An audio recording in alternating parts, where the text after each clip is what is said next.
Today's जी के programme में आपका स्वागत है। आइए शुरुआत करते हैं कल के अभ्यास प्रश्न से। भारत ने पहली बार किस देश के साथ वर्चुअल द्विपक्षीय शिखर सम्मेलन का आयोजन किया है? Option A Japan, B Australia, C संयुक्त राज्य अमेरिका या डी चीन।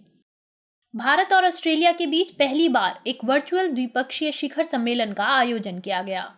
इस सम्मेलन में रणनीतिक साझेदारी को और मजबूत करने के साथ एक म्यूचुअल लॉजिस्टिक सपोर्ट एग्रीमेंट यानी MLSA सहित 9 समझौतों पर हस्ताक्षर किए गए।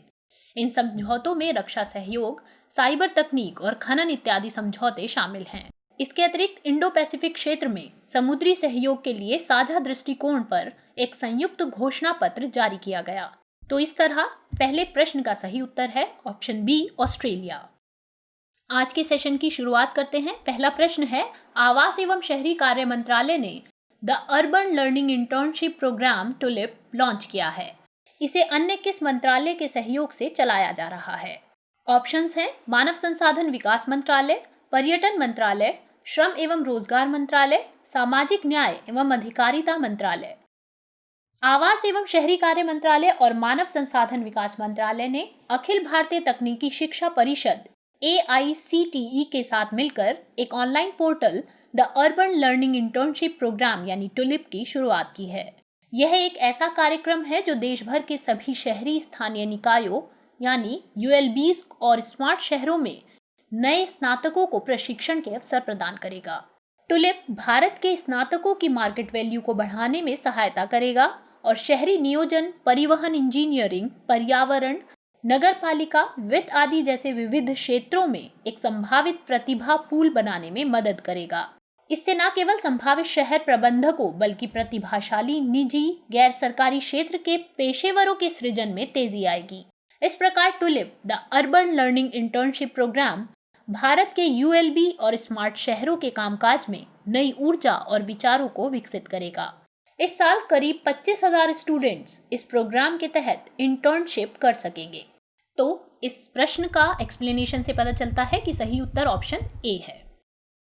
दूसरा सवाल, हाल ही में आवधिक श्रम बल सर्वेक्षण यानी PLFS की वार्षिक रिपोर्ट जुलाई 2018 जून 2019 जारी की गई है। यह इस रिपोर्ट का कौन सा संस्करण है? ऑप्शन है पहला, दूसरा, तीसरा या चौथा। हाल ही में राष्ट्रीय सांख्यिकी कार्यालय द्वारा जुलाई 2018 से जून 2019 के दौरान किए गए आवधिक श्रम बल सर्वेक्षण के आधार पर दूसरी वार्षिक रिपोर्ट जारी की गई है। इस सर्वेक्षण में 1,01,579 घरों को कवर किया गया है और 4,20,757 व्यक्तियों का सर्वेक्षण किया गया है। अधिक समय अंतराल पर श्रम बल के आंकड़ों की उपलब्धता के महत्व को ध्यान में रखते हुए राष्ट्रीय सांख्यिकी कार्यालय यानी NSO ने अप्रैल 2017 में आवधिक श्रम बल सर्वेक्षण यानी PLFS शुरू किया था। ग्रामीण और शहरी दोनों क्षेत्रों को कवर करने वाली पहली वार्षिक रिपोर्ट जुलाई 2017, जून 2018, मई 2019 में जारी की गई थी। तो इस तरह एक्सप्लेनेशन से पता चलता है कि इस सवाल का सही उत्तर है ऑप्शन बी, दूसरा। क्वेश्चन नंबर 3, विश्व पर्यावरण दिवस कब मनाया जाता है? ऑप्शंस हैं 3 जून, 5 जून, 3 जुलाई या 5 जुलाई। जागरूकता और पर्यावरण संरक्षण को प्रोत्साहित करने के लिए प्रतिवर्ष 5 जून को विश्व पर्यावरण दिवस मनाया जाता है। विश्व पर्यावरण 2020 की थीम बायोडायवर्सिटी है। हर साल अलग अलग देश इस दिवस की मेजबानी करते हैं। विश्व पर्यावरण दिवस 2020 का आयोजन कोलंबिया और जर्मनी साथ मिलकर कर रहे हैं। वर्तमान पर्यावरणीय संकट एक चेतावनी है जिसे ध्यान में रखते हुए जैव विविधता के संरक्षण को बढ़ावा देना अब प्राथमिक आवश्यकता बन गई है। तो सही उत्तर होगा ऑप्शन बी। हाल ही में किस संस्था ने सुमेरु पैक्स नामक उपकरण विकसित किया है?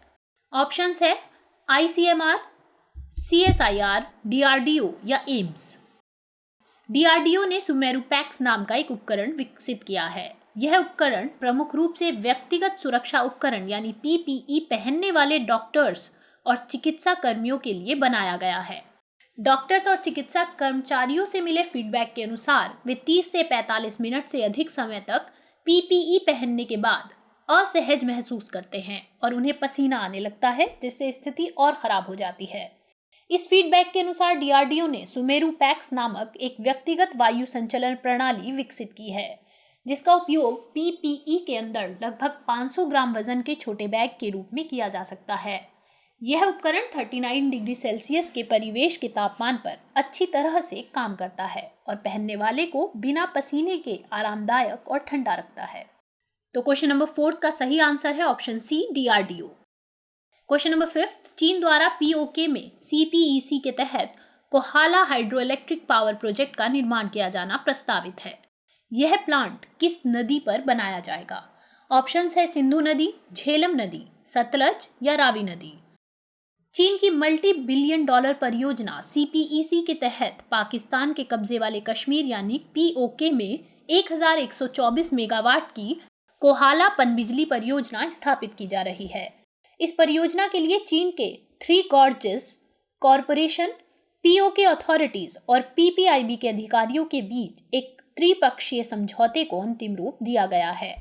इस परियोजना का निर्माण झेलम नदी पर किया जाएगा। इस परियोजना का उद्देश्य पाकिस्तान के लोगों के लिए प्रति वर्ष 5 बिलियन यूनिट से अधिक स्वच्छ और कम लागत वाली बिजली उपलब्ध कराना है।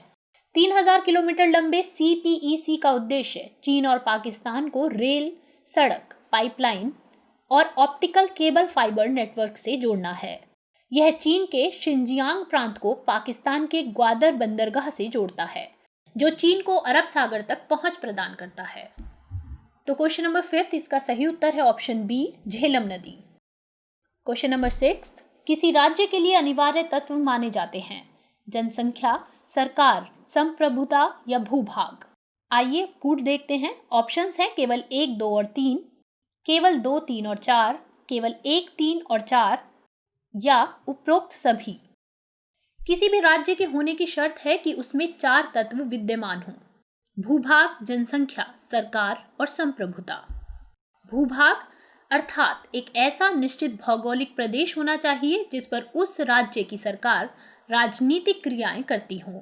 जनसंख्या राज्य होने की शर्त है कि उसके भूभाग पर निवास करने वाला एक ऐसा जन समुदाय होना चाहिए जो राजनीतिक व्यवस्था के अनुसार संचालित होता हो। सरकार यानी सरकार एक या एक से अधिक व्यक्तियों का वह समूह है जो व्यवहारिक स्तर पर राजनीतिक शक्ति का प्रयोग करता है।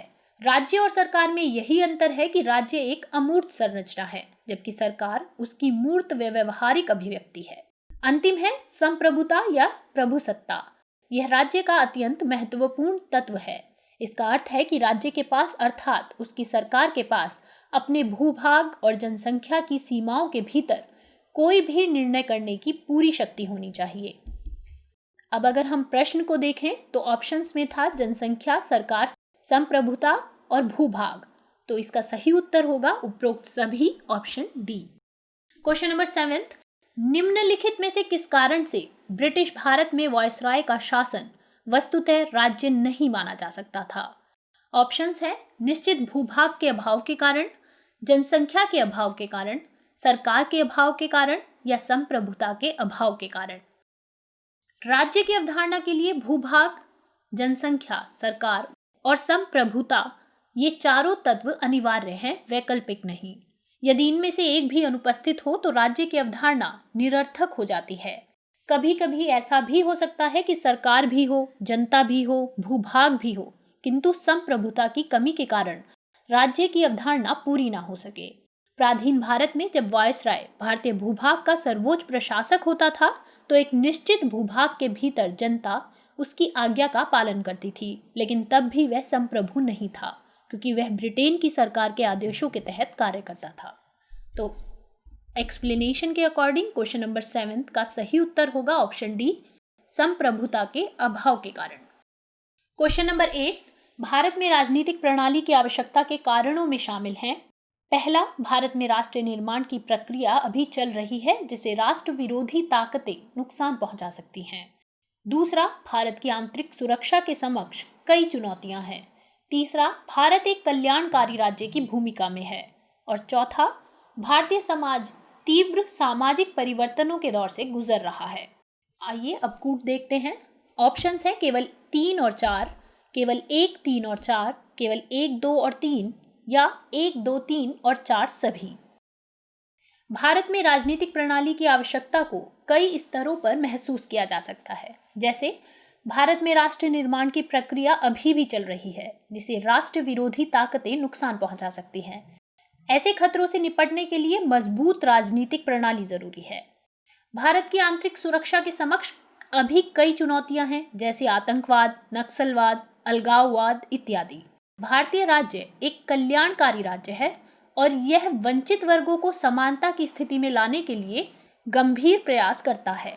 अलग अलग कारणों से वंचन का शिकार हुए लोगों को समाज की मुख्य धारा में लाने के लिए जरूरी है कि भारत में एक सुगठित राजनीतिक संरचना हो। भारतीय समाज तीव्र सामाजिक परिवर्तनों के दौर से गुजर रहा है। विभिन्न हित समूहों के बीच टकराव को रोकने के लिए तथा उनमें सामंजस्य बनाने के लिए एक राजनीतिक संरचना जरूरी है।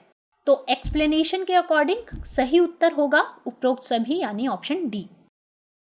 क्वेश्चन नंबर 9, निम्नलिखित में से किस देश में प्रत्यक्ष लोकतंत्र का उदाहरण पाया जाता है? ऑप्शंस हैं अमेरिका, ब्रिटेन, भारत या स्विट्जरलैंड। आधुनिक काल में लोकतंत्र की स्थापना के बाद माना गया कि कानूनों का निर्माण जनता की इच्छाओं के अनुसार होना चाहिए। स्विट्जरलैंड जैसे कुछ देशों में कोशिश की जाती है कि जनता की इच्छाओं को सीधे तौर पर जान लिया जाए। इसके लिए वहाँ कुछ विशेष व्यवस्थाएं प्रचलित हैं, जैसे पहल यानी इनिशिएटिव तथा जनमत संग्रह यानी रेफरेंडम। इसे ही प्रत्यक्ष लोकतंत्र का उदाहरण माना जाता है। किंतु सामान्यतः जनसंख्या तथा क्षेत्रफल की अधिकता के कारण व्यवहारिक तौर पर यह संभव नहीं हो पाता कि सारी जनता की राय जानी जा सके। इसलिए वर्तमान समय में अधिकांश देशों में प्रतिनिधि लोकतंत्र के माध्यम से विधायिका का गठन किया जाता है। तो क्वेश्चन नंबर 9 इसका सही उत्तर है ऑप्शन डी, स्विट्जरलैंड। अंतिम प्रश्न है, निम्नलिखित में से किसे जनता निश्चित अवधि के लिए प्रत्यक्ष या परोक्ष रूप से चुनती है? ऑप्शंस है राजनीतिक कार्यपालिका, स्थायी कार्यपालिका, राजनीतिक व स्थायी कार्यपालिका दोनों, और डी ऑप्शन है उपरोक्त दोनों नहीं। कार्यपालिका के मुख्य रूप से दो प्रकार हैं, राजनीतिक कार्यपालिका तथा स्थायी कार्यपालिका। राजनीतिक कार्यपालिका यानी राजनीतिक कार्यपालिका कार्यपालिका के सर्वोच्च स्तर पर होती है, जिसे जनता निश्चित अवधि के लिए प्रत्यक्ष या परोक्ष रूप से चुनती है। उदाहरण के तौर पर भारत में केंद्रीय मंत्रिमंडल या अमेरिका में राष्ट्रपति। दूसरा है स्थायी कार्यपालिका। स्थायी कार्यपालिका में वे उच्च पदाधिकारी शामिल होते हैं जो अधिकारी तंत्र के अंग होते हैं तथा जिनका कार्यकाल किसी तरह के निर्वाचन पर निर्भर नहीं होता। उदाहरण के लिए भारत में भारतीय प्रशासनिक सेवा तथा अन्य सिविल सेवाओं के अधिकारी। स्थायी कार्यपालिका को राजनीतिक कार्यपालिका के निर्देशों के अनुरूप कार्य करना होता है। इसमें शामिल लोगों को प्रशासन के क्षेत्र में विशेष दक्षता हासिल होती है। इसलिए जिन बिंदुओं पर राजनीतिक कार्यपालिका ऐसी दक्षता से वंचित होती है, वहां स्थायी कार्यपालिका के सदस्य उसकी सहायता करते हैं। तो क्वेश्चन नंबर 10 का सही आंसर ऑप्शन ए, राजनीतिक कार्यपालिका। आइए बात करते हैं आज के अभ्यास प्रश्न की। हाल ही में अंबरनाया नदी में लगभग 20,000 टन डीजल रिसाव की घटना देखी गई है। यह नदी किस देश से संबंधित है? ऑप्शंस हैं संयुक्त राज्य अमेरिका, रूस, चीन या अर्जेंटीना। आप अपना आंसर कमेंट बॉक्स में करना ना भूलें। अगले सेशन में कुछ नए सवाल और इस सवाल के जवाब के साथ हम फिर से हाजिर होंगे। तब तक के लिए नमस्कार।